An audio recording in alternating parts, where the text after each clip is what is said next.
Episode 8 झूठी मुस्कान सच्ची तड़प। माया ने होंठों पर एक पीकी सी शिकन लाते हुए कहा, ओह तो यह बात है, मतलब आपके साथ पूरी रात गुजारने का एक और मौका नसीब नहीं होगा। फिर एक पल को चेहरे पर बनावटी मायूसी लाकर वह बोली, कोई बात नहीं, आपसे न सही तो किसी और बड़ी पार्टी से ही जमा लूंगी। इस शहर में ऐसे शौकीन लोगों की कहाँ कमी है। वैसे आज रात का तो मेरा एक और बिजनेसमैन के साथ टाइम फिक्स है, उसके लिए भी तैयार होना है। एक शानदार ड्रेस खरीदनी है, साथ में एक हॉट लॉन्ड्री सेट भी लेना है, फिर सैलून जाकर पूरा सेटअप करवाना है। मैं सच में बहुत बिजी हूँ। Nice meeting you mister Virat Singhania. इतना कहकर माया ने अपना चेक उठाया और कमरे से बाहर निकल गई। आज रात किसी और के साथ। माया के ये चंद लफ्ज जैसे हवा में गूंजकर विराट के सीने में छुरे की तरह ढंस गए। एक पल को तो वो वहीं जड़ होकर रह गया। आंखों में हैरानी और नसों में उबलते गुस्से का जहर एक साथ दौड़ गया। उसके होंठ सूख गए, मुट्ठियां भींच गईं।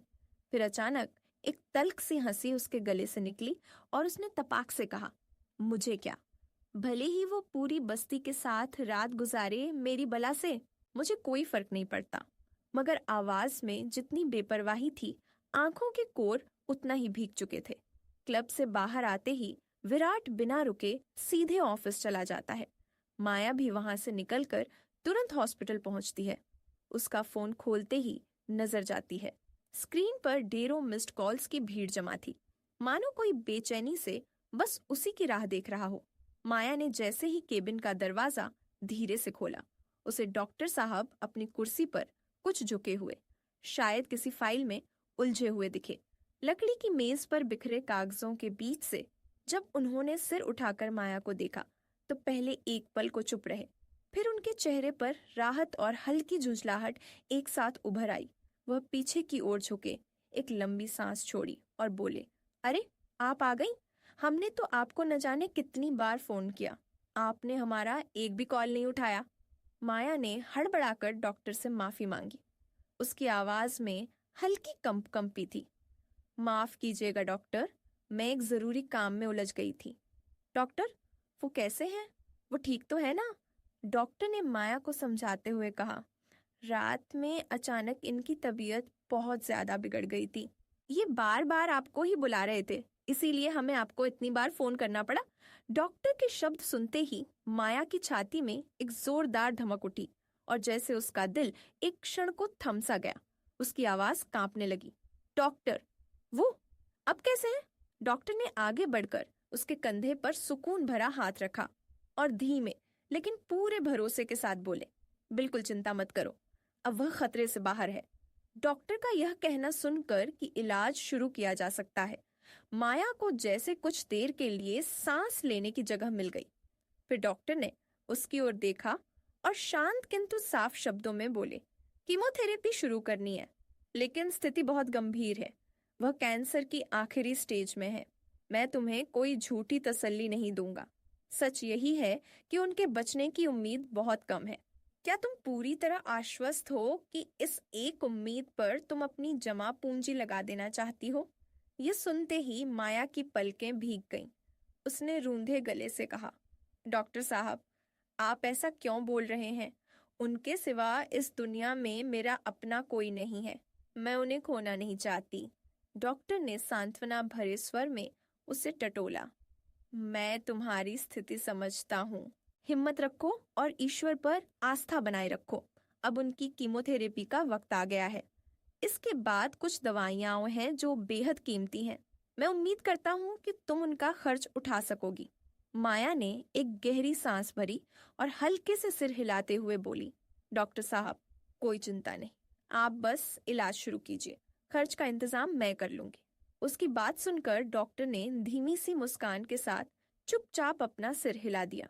माया ने जैसे ही हॉस्पिटल के उस वार्ड में कदम रखा, उसकी सांसें वहीं रुक गईं। बिस्तर पर एक आदमी औंधा पड़ा था, इतना निस्तेज कि देखते ही जी कांप उठे। उसकी देह से जैसे रूह साथ छोड़ चुकी थी। चेहरे पर मौत की सफेदी तैर रही थी और सारा शरीर किसी निर्जीव पुतले की तरह वहां धरा था।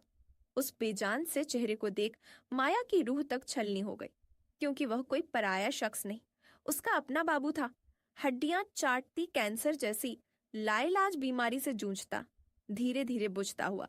कैंसर ने उसके शरीर को जैसे भीतर ही भीतर चुन चुन कर खा लिया था।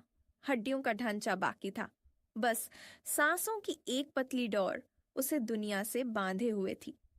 माया ने वार्ड के दरवाजे पर एक लंबा पल रुककर अपनी सिसकियों को सीने के किसी गहरे कोने में दबाया, फिर अपने गीले पलकों के पीछे से एक ऐसी मुस्कान निकाली जो केवल उसके लिए बचा कर रखी थी, झूठी पर पूरी शिद्दत से सजाई हुई। वह भीतर आई तो बिस्तर पर बिछी उस देह में कोई हरकत न थी। लगता था जैसे शरीर ने सब त्याग दिया हो। पर जैसे ही उसकी नजर माया पर पड़ी, अचानक उस आधी बंद पुतलियों में एक सिहरन दौड़ गई। मुरझाई आंखों में किसी खोई हुई सुबह की लाली उतर आई। जीवन की बची कुची सारी बिजलियां जैसे एक साथ उसकी उंगलियों में दौड़ गईं और उसने कांपता हुआ हाथ हवा में उठाकर माया को पास बुला लिया, मानो वही एक स्पर्श बाकी सब विदा की भरपाई कर देगा। माया धीमे कदमों से बिस्तर के करीब पहुंची। पलंग के सिरहाने पड़ी कुर्सी को थोड़ा सरकाकर वह बैठ गई और अपनी उंगलियां उस आदमी के बेजान से हाथ में लपेट लीं। उसकी आवाज हल्की मगर प्यार से तरती, पापा सुन रहे हो ना? कैसा लग रहा है अब? उसने खुद ही मुस्कुराने की कोशिश की, आंखों में एक चमक भरते हुए आगे बोली, आज मैं डॉक्टर साहब से मिलने गई थी और सोचो उन्होंने क्या बताया। उनका कहना है कि आप बहुत अच्छा रिस्पॉन्स दे रहे हो। रिकवरी जिस रफ्तार से चल रही है उसे देखकर वो भी खुश है। उसने पापा के हाथ को हल्के से दबाया और आश्वस्त स्वर में कहा, बस थोड़ी सी और हिम्मत रखो, जल्द ही सब ठीक हो जाएगा। तुम बिल्कुल पहले जैसे हो जाओगे। हंसते बोलते अपनी कहानियां सुनाते हुए, कोई चिंता वाली बात नहीं है पापा, प्रॉमिस।